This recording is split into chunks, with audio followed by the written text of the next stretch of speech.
Assalamualaikum warahmatullahi wabarakatuh. Perkenalkan, kami dari kelompok 3. Kelompok kami akan membahas tentang lemak.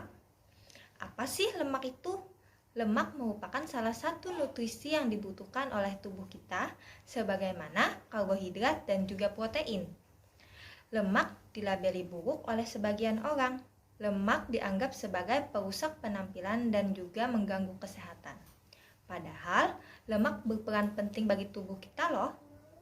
Lemak tidak akan mengganggu kesehatan dan merusak penampilan jika kita mengkonsumsinya tidak berlebihan. Berikut pengertian lemak lebih lanjut. Lemak adalah zat organik hidrofobik yang bersifat sukar larut dalam air tetapi dapat larut dalam pelarut organik seperti kloroform, benzen, dan ether. Unsur dasar penyusun lemak adalah karbon, hidrogen, dan juga oksigen. Seperti halnya karbohidrat dan protein, lemak juga merupakan sumber energi bagi tubuh kita. Makanan yang kita makan mengandung nutrisi yang menyediakan energi dan zat lain yang diperlukan oleh tubuh. Nutrisi ini yang terkandung dalam makanan biasanya mengandung protein, lemak, dan karbohidrat. Di sini saya akan coba membahas fungsi lemak itu apa. Fungsi lemak bagi tubuh itu yang utama adalah sebagai energi dan menyimpan energi terbanyak dalam tubuh. Lemak juga memiliki fungsi lain dalam tubuh dan juga dibutuhkan jumlah lemak yang cukup dalam makanan agar kesehatan tubuh dapat terjaga dengan baik. Lemak juga memiliki beberapa bentuk antara lain lemak jenuh, lemak tak jenuh, lemak tak jenuh tunggal, dan lemak tak jenuh ganda. Terlalu banyak lemak bagi tubuh atau kandungan lemak yang banyak dalam tubuh juga tidak sehat bagi tubuh.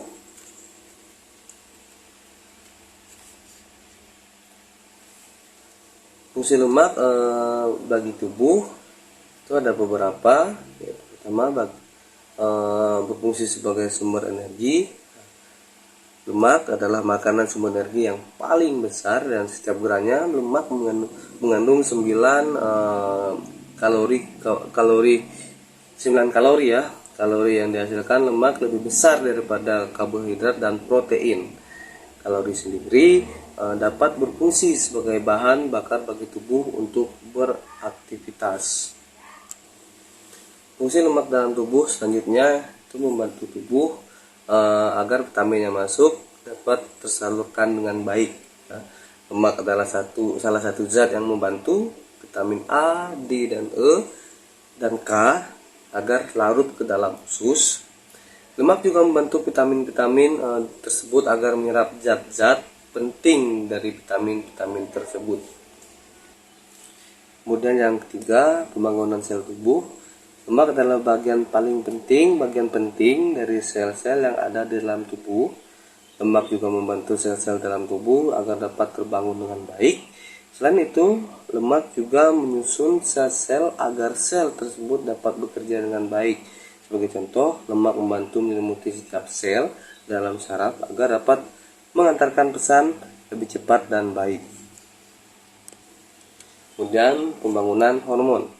Lemak adalah zat yang digunakan tubuh untuk membuat prostaglandin ya, membuat prostaglandin. Prostaglandin ini adalah senyawa seperti hormonnya yang berfungsi untuk mengatur fungsi tubuh seperti tekanan darah, sistem saraf, denyut jantung, kontraksi pembuluh darah, dan pembukuan darah. Lemak juga berfungsi untuk membentuk hormon-hormon yang ada di dalam tubuh. Kemudian yang kelima, lemak juga berfungsi untuk melindungi organ. Lemak juga berperan untuk memelihara kulit, rambut, melindungi organ penting seperti ginjal, liver, dan organ reproduksi. Fungsi lemak bagi tubuh juga menjaga badan tetap hangat. Kemudian memberikan rasa lezat. Selain berfungsi bagi tubuh, lemak juga memiliki fungsi lain, yaitu untuk memberikan rasa enak di lidah saat merasakannya.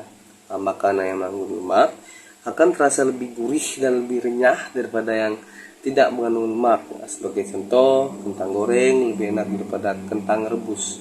Nah, penjelasan tadi adalah fungsi-fungsi lemak yang harus diketahui dan jangan lupa atur porsi lemak dalam makanan agar kesehatan tetap terjaga.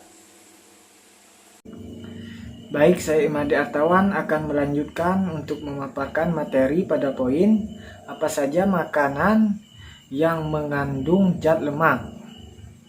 Pada makanan terdapat kandungan zat lemak yang bersifat dua jenis, yaitu baik dan jahat. Yang pertama, lemak baik. Lemak baik biasanya dikenal dengan sebutan lemak tak jenuh. Dalam dua bentuk kandungan yang datang, yaitu tunggal dan ganda, termasuk omega 3 dan omega 6. Lemak ini juga disebut sebagai asam lemak esensial. Pada dasarnya, cara kerja lemak ini yaitu untuk membantu menjaga kebersihan arteri dan juga untuk membantu menghasilkan kolesterol yang bersifat baik, sehingga dapat membantu mengurangi penyakit jantung. Adapun makanan-makanan yang mengandung zat lemak baik seperti yang pertama yaitu ikan. Nah, ikan di sini seperti ikan salmon, ikan sarden, ikan kembung, dan ikan tuna. Kemudian buah alpukat. Pada dasarnya buah alpukat merupakan satu-satunya jenis makanan buah yang memiliki tinggi lemak tinggi. Akan tetapi, sekitar 70% yang tergolong lemaknya bersifat tak jenuh atau baik. Kemudian yang ketiga, biji-bijian. Biji-bijian ini seperti biji rawi dan biji chia. Yang keempat, kacang-kacangan. Pada dasarnya, kacang juga merupakan sebagai lemak tak jenuh yang menyehatkan. Kemudian yang kelima, minyak zaitun. Minyak zaitun merupakan sumber asam lemak omega 3 yang sangat baik. Kemudian yang keenam, telur. Dan yang ketujuh, yogurt. Yogurt mengandung semua zat penting yang ada pada susu seperti karbohidrat, protein, lemak, dan kalsium. Kemudian yang kedelapan, keju.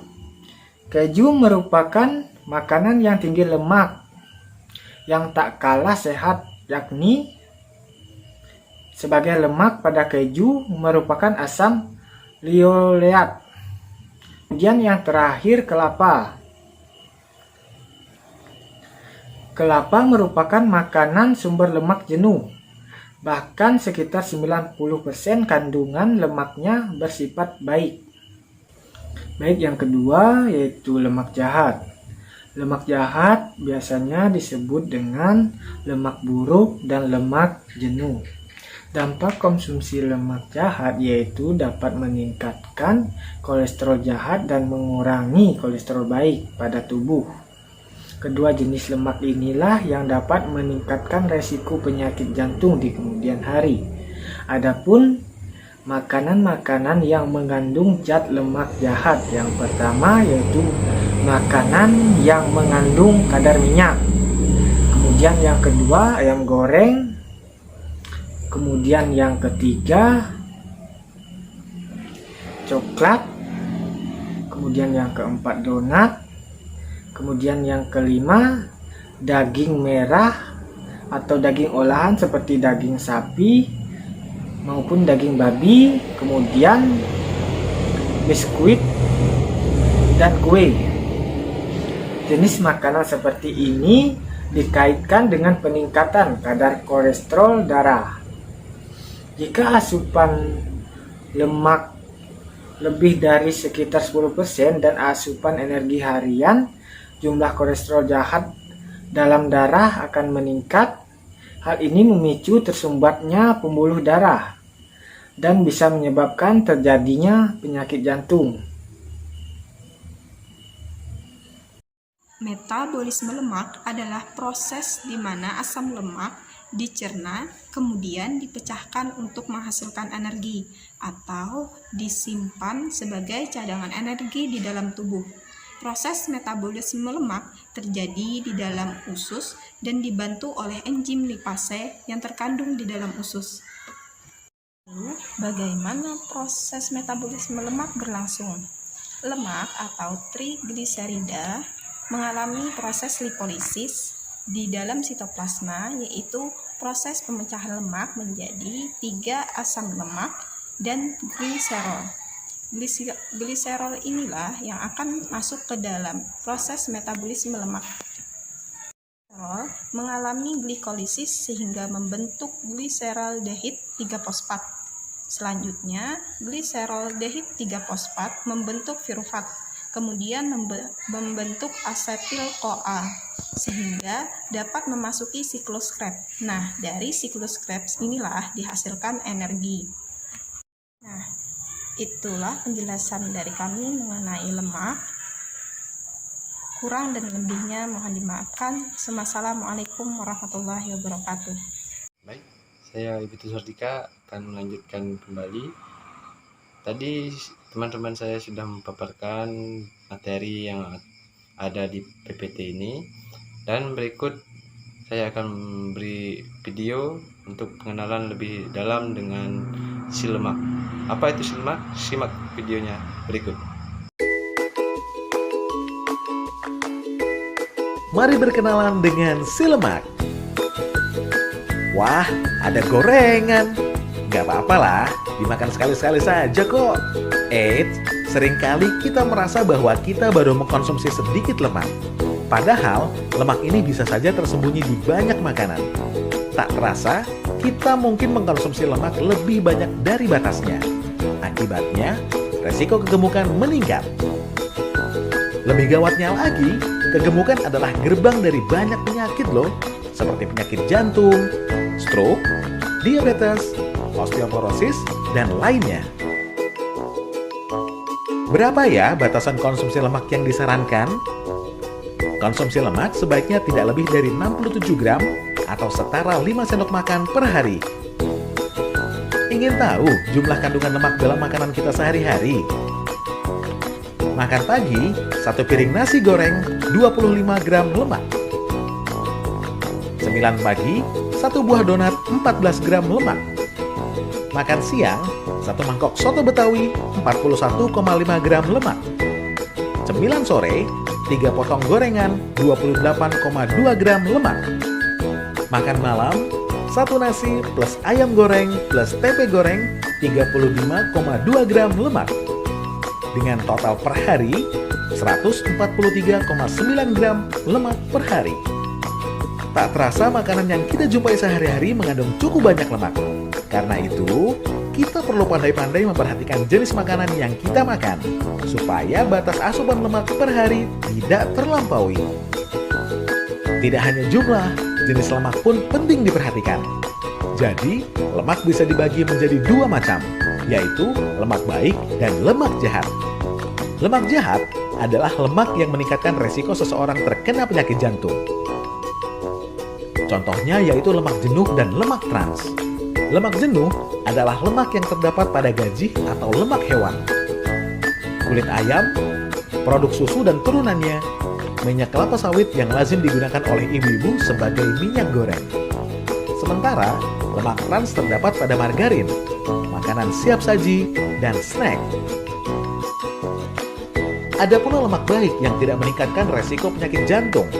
Contohnya adalah lemak tak jenuh yang terdapat pada alpukat, kacang-kacangan, minyak olive, minyak canola, dan minyak jagung. Karena itu, dianjurkan untuk mengkonsumsi lemak baik daripada lemak jahat supaya kita terhindar dari resiko penyakit jantung. Jangan lupa, tetap dijaga jumlahnya ya, supaya tidak berlebihan. Jadi, bagaimana caranya supaya saya tidak kelebihan lemak dan terhindar dari kegemukan dan penyakit jantung? Simpel saja, bisa ikuti tips berikut. 1. Gunakan minyak jagung, minyak canola, dan minyak olive yang lebih rendah lemak jenuhnya untuk memasak. 2. Hindari menggoreng dengan minyak banyak atau deep frying. Lebih baik olah makanan dengan menumis, memanggang, atau pan fried. 3. Pilih produk makanan atau minuman rendah lemak, misal susu rendah lemak, keju rendah lemak, dan sebagainya. Tunggu apa lagi? Ayo kita mulai hidup sehat dari sekarang. Nah, begitu saja dari video yang dapat saya berikan pada teman-teman. Materi berikutnya akan disampaikan oleh teman saya. Persilakan.